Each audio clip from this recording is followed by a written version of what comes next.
금수저, 은수저, 동수저, 흙수저 들어보셨죠? 죄송합니다. 예. 다 아시는데 물어봐서. 예. 수저 계급론이라고 부모님의 재산과 사회적 지위에 따라 자신의 위치를 그렇게 나타낸 말입니다. 혹시 새롭게 업그레이드된 수저들을 아십니까? 예. 잠깐 얘기하신 것 같은데요.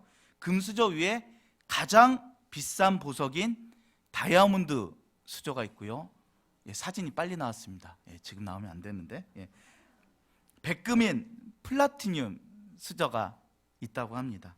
또 동수저와 흙수저 사이에도 새롭게 두 개의 수저가 있는데요. 바로 노수저와 플라스틱 수저입니다. 제가 코라면 좀 불러주십시오. 예. 이게 한 푼 한 푼이 아까운 흙수저들에게 생활비를 절약하는 흙수저 생존법들이 있는데요. 이런 것들입니다. 빨리 먹을 거라면 유통기한이 임박한 할인 상품을 사라. 예. 겨울엔 내복을 껴입고 자라.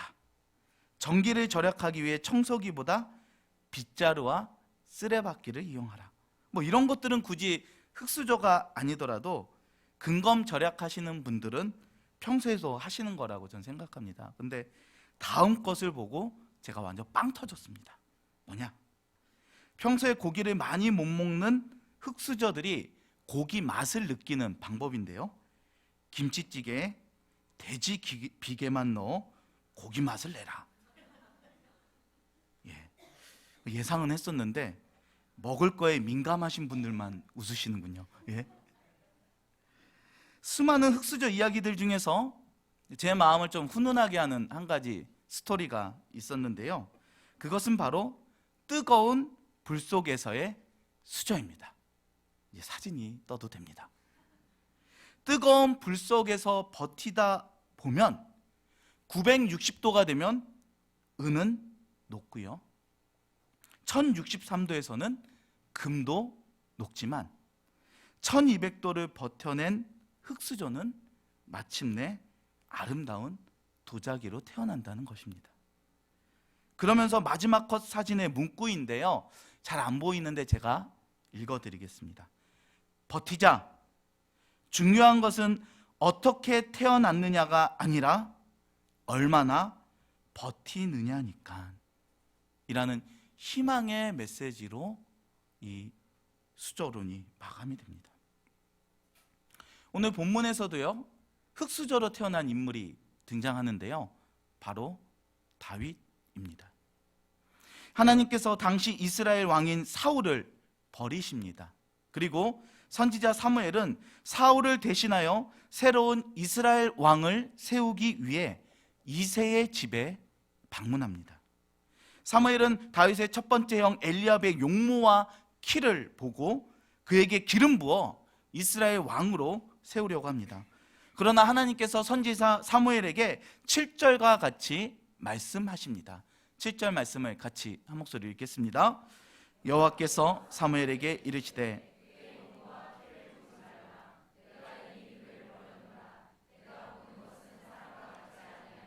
사람은 외모를 보거니와 나 여호와는 중심을 보느니라 하시더라. 아멘. 사무엘은 사울 왕을 세웠던 것처럼 엘리압의 용모와 키를 보고 왕으로 성급히 세우려고 했습니다. 그러나 하나님께서는 이렇게 말씀하십니다. 그의 외모를 보지 말아라. 사람은 외모를 보거니와 나 여호와는 중심을 보느니라. 여기서 외모의 원어적 의미는 육신의 눈을 가리킵니다. 그리고 중심은요, 마음의 눈을 가리킵니다. 원어적인 뜻에 의해서 이 본문을 다시 해석하면 이렇게 됩니다. 직역하면요, 사람은 육신의 눈으로 보거니와 여호와는 마음의 눈으로 보느니라. 사람은 육신의 눈으로 용모, 신장, 배경, 명예, 재물, 얼마나 힘을 가졌는지 등을 가지고 그 사람을 평가합니다. 그러나 하나님께서는 마음의 눈으로 그 사람의 중심, 신앙, 인격, 성품 등을 보신다는 거예요.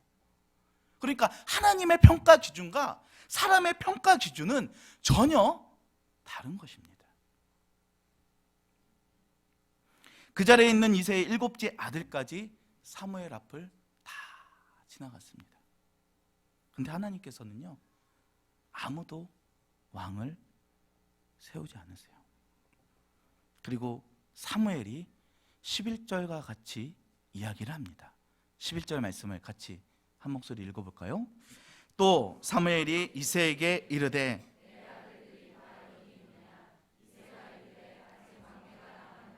그는 양을 지키나이다.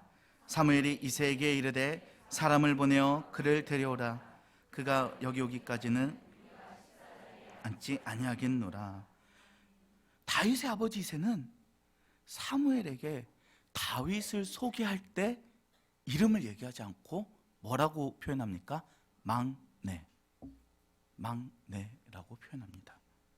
막내에 해당하는 히브리어는 하카톤이라는 단어인데요, 이 단어는 순번이 마지막일 뿐만 아니라 능력이 가장 낮다라는 의미도 포함되어 있습니다. 그러니까 즉 다윗은 가장 늦게 태어났을 뿐만 아니라 실력, 재능 등 여러 가지 면에서 변변치 못한 형제, 아버지한테 인정받지 못하는 형제, 다윗을 낮게 평가하는 그런 집안의 가문에서 살고 있었어요. 아버지 이새가 다윗에게 맡긴 일을 보면 이 사실은 더욱 분명해집니다. 이새는 다윗에게 양치는 일을 맡깁니다. 양치기는 그 당시 매우 천한 직업 중에 하나입니다. 우리는 양치기 하면 누가 떠오르죠? 먼저 선한 목자 예수님이 떠오릅니다. 그렇기 때문에 목자, 양치기 하면 우리는요, 너무 좋은 이미지예요. 그러나 신구약 시대에 이스라엘 사람들에게는 목자는 절대 좋은 이미지가 아닙니다. 이스라엘 백성들은 가나안에 정착하기 전에 양과 염소를 치던 목축 문화에서 살았습니다. 그런데 가나안에 정착하면서 농사를 지으면서 농경 문화의 안정적인 생활을 누리기 시작합니다. 광야를 떠도는 목자는 안정된 생활을 결코 할 수 없는 직업이에요. 중국 한족들이 기마 민족들을 무시한 것처럼 정착한 이스라엘 사람들은 떠돌아다니는 목자들을 무시했습니다. 그래서 신학자 요한킴 예레미야스는 목자는 최하민에 속하는 극빈자, 불황자라고 말을 합니다. 구약과 신약 시대의 양치기는 오늘날 기차역 근처를 배회하는 노숙자 정도로 생각하면 딱 떨어집니다. 딱 맞습니다. 근데 저는 여기서 좀 하나 이상한 점이 있더라고요, 이 말씀에. 여러분, 선지자 사무엘이 이새와 아들들을 초대해서 같이 예배 드리자라고 분명하게 말을 했습니다. 이런 가족 행사가 있으면 이새는 조치를 취해야 되는 거 아닙니까? 잠시 종들이나 다른 사람들에게 그래, 너 양을 맡아. 그리고 내 막내 아들 다윗을 불러와. 이런 귀한 가족 행사 빠질 수가 없지 하고 조치를 취하는 것이 상식입니다. 제가 좀 생각을 해봤어요. 우리 집에 홍정길 목사님이나 오카는 목사님이 신방 오시면 전 수업을 뺏어라도 다 앉혀놓을 것 같아요, 애들을. 왜? 이런 기회가 어디 있습니까?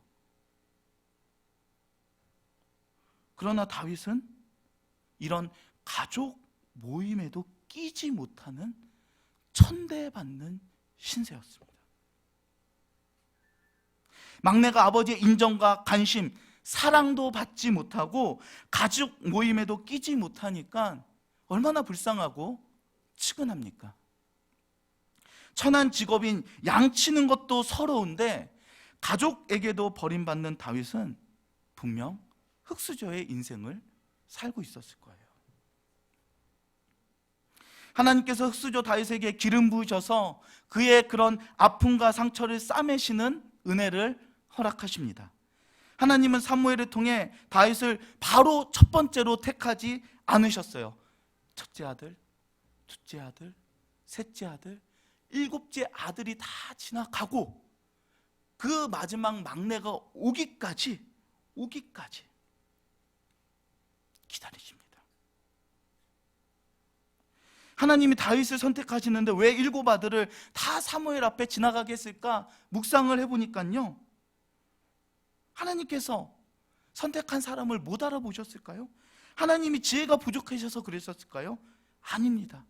가족들에게 무시받고 상처와 아픔이 있는 다윗을 하나님께서는 맨 마지막 가장 극적인 하이라이트로 선택을 하시고 다윗을 세워주시는 거예요.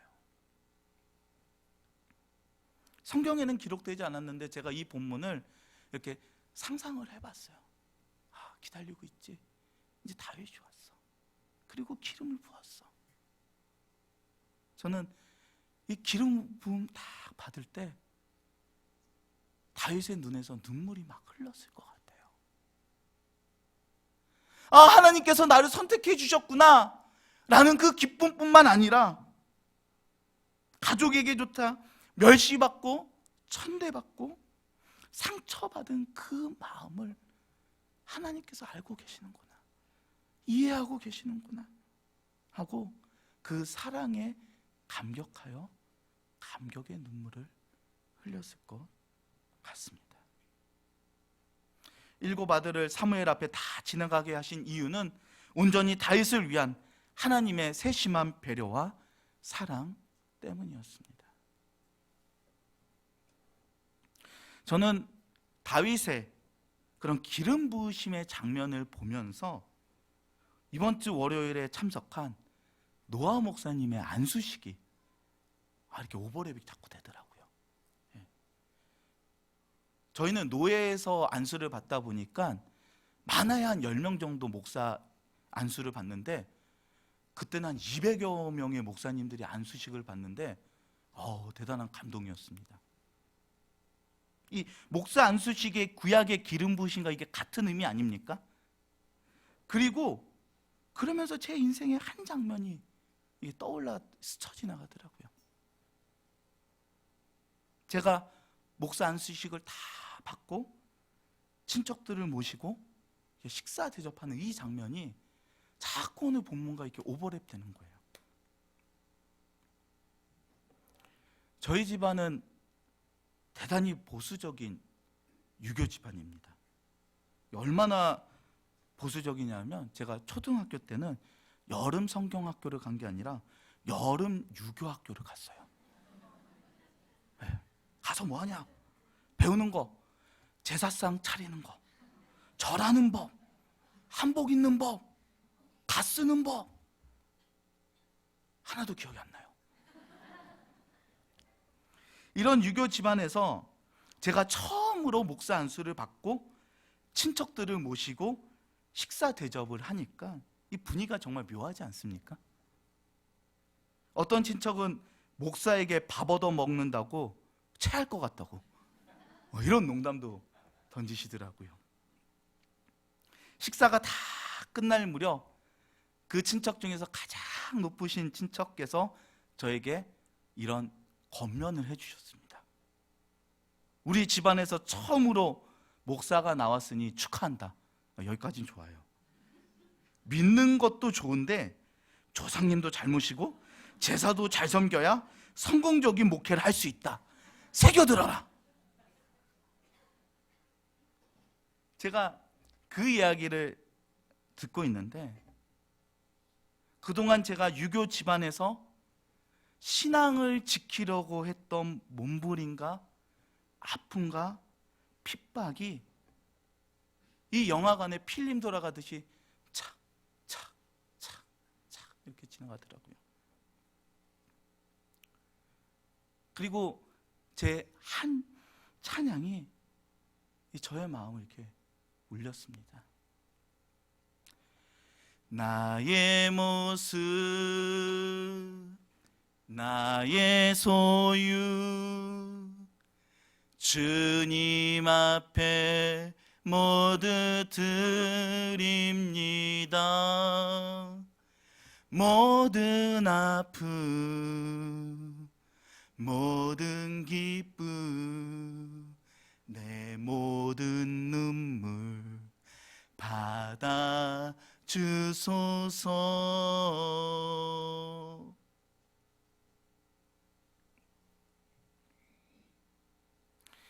하나님께서 영적인 항무지와 같은 유교 집안, 흙수저와 같은 저를 선택하여 주시고 하나님의 종으로 세워주시고 기름 부어주시고 이렇게 사용해 주시는 하나님의 은혜에 너무 감격스럽더라고요.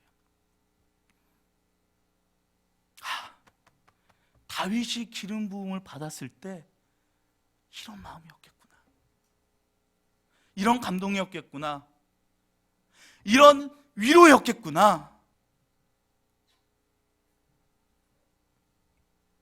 사랑하는 여러분,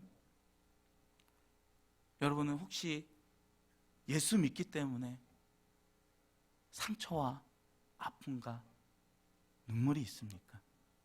믿지 않는 남편 때문에, 믿음을 떠난 내 자식 때문에, 직장에서 믿음을 지키기 위해서 몸부림치다가 트러블이 생기는, 핍박받는 그런 상황이 있으십니까? 하나님께서 다윗의 상처를 싸매시는 그 은혜가 이 시간 이 자리에 가득하기를 주님의 이름으로 축원합니다. 다윗이 기름 부어 주어서 이렇게 세워지는 그 시대는 이스라엘 역사에 있어서 절망의 시대, 낭망의 시대입니다. 모세와 여호수아는 이미 역사책에나 등장하는 흘러간 영웅이었고요, 영적 혹한기인 300년의 사사시대를 통해 이 백성들의 신앙은 꽁꽁 얼어붙었어요. 사사시대는 이스라엘 왕이 없으므로 사람이 각각 그 소견에 옳은 대로 행하였습니다. 그런 사사시대를 마무리하면서 세운 이스라엘 처음 왕이 누구예요? 사울 왕인 거예요. 얼마나 사람들이 많은 기대를 했겠습니까? 이 이방 민족들 가운데 우리를 하나님으로 이끌 위대한 왕이다, 우리를 신앙으로 세울 위대한 왕이다, 이 왕을 통해 하나님을 따라가자, 하나님을 순종하자 라는 그 기대가 얼마나 많았겠어요. 그러나 너무나 안타깝게도 사울은 하나님께 버림받습니다. 사울은 실패한 왕입니다. 그러나 하나님은 실패만 머무르지 않으세요. 3절 말씀을 같이 한번 읽어볼까요? 같이 읽겠습니다. 시작. 이새를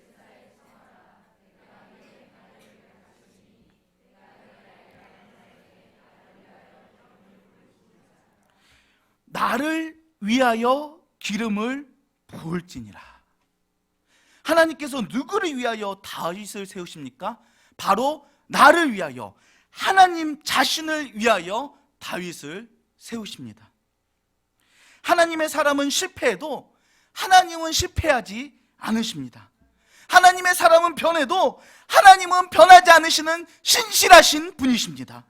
이스라엘의 상황이 사람의 보기에 소망이 없어 보입니다. 희망이 없어 보입니다. 그러나 하나님은 하나님 자신을 위해 이스라엘과 민족의 희망인 다윗을 기름 부어 세우시고 계세요.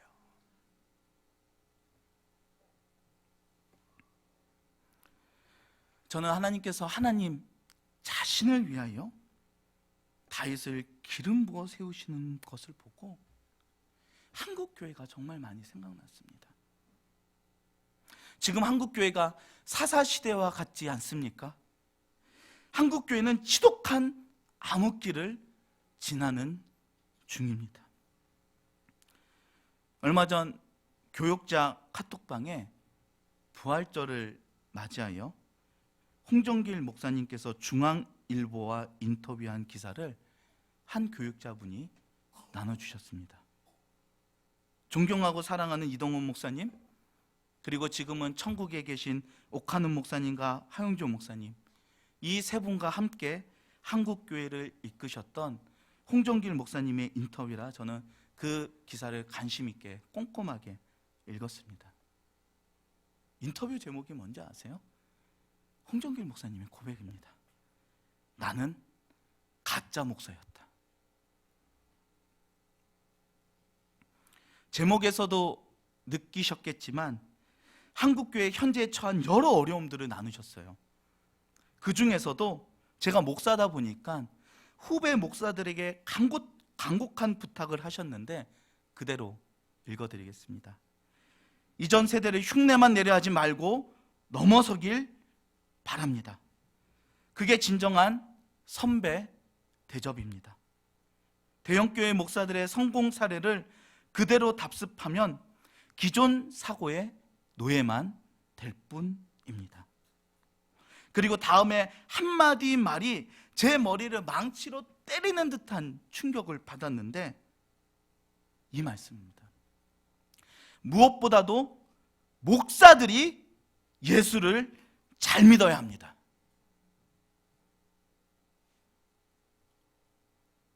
저는 이런 생각을 하고 있었어요. 어려운 한국교회 현실을 바라보면서 하나님 왜 옥하는 목사님을 그렇게 일찍 천국으로 부르셨어요? 홍정길 목사님이 은퇴하지 않고 이 한국교회를 좀 더 이끌어 주시면 안 됩니까? 한국교회에 영적 어른이 없어서 이리 헤매고 저리 헤매는데 이런 마음이 가득했어요. 그러나 홍정길 목사님은 교회가 무너진 이 시대의 후배 목사들에게 목사들이 예수를 잘 믿어야 합니다 라고 외치셨어요. 저는 목사들이 예수를 잘 믿어야 합니다, 잘 믿어야 합니다 라는 이 말이 제 마음을 울리고 제 귓가에 계속 맴돌았습니다. 그리고 저 스스로에게 물어봤어요. 예수를 잘 믿는다는 것은 무엇인가? 근데 그 해답이 오늘 12절 말씀 가운데 있더라고요. 우리 12절 말씀을 같이 한번 읽어볼까요? 읽겠습니다. 이에 사람을 보내어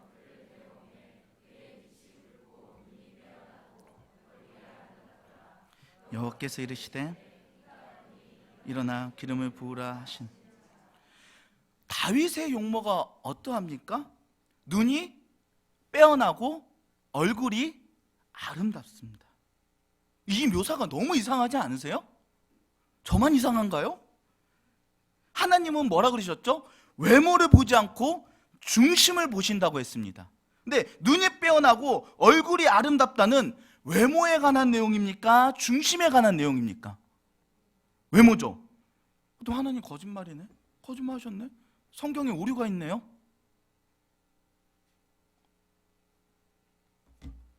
저는 이 부분이 이해가 안 되더라고요.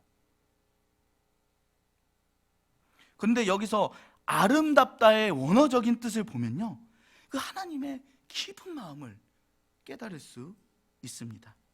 아름답다의 히브리 원어는 토브라는 단어고요, 좋았다라는 뜻입니다. 창세기 1장 하나님께서 세상을 창조하시고 뭐라고 하셨죠? 보시기에 좋았더라, 좋았더라, 좋았더라. 이때 좋았더라가 바로 토브라는 단어입니다.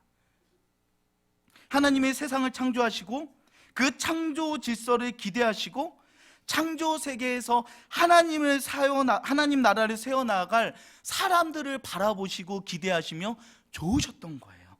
만족하셨던 거예요. 행복하셨던 것입니다. 하나님께서 다윗을 보시며 아름답다, 토브라고 하신 이유가 무엇입니까? 다윗의 내면에 임한 하나님을 향한 중심과 그리고 다윗의 얼굴과 눈빛 가운데 그 중심이 드러났기 때문에 아름답다라고 말씀하시는 겁니다. 천사와 같은 얼굴을 가졌던 스데반처럼 다윗의 얼굴은 예수님의 향기와 인격이 넘쳐났습니다. 나의 인격과 삶이 예수를 닮는 것, 그것이 바로 예수를 잘 믿는 것인 줄 믿으시기 바랍니다. 하나님께서는 사람들이 보시기에 흑수저와 같은 다윗을 기름 부어 암흑과 같은 사사시대를 밝히셨어요. 자꾸 저는 이 말씀에 용기가 나는 거예요. 용기가 나는 거예요. 제가 이 부분을 나눌까 말까 되게 고민을 했습니다. 무엇이냐?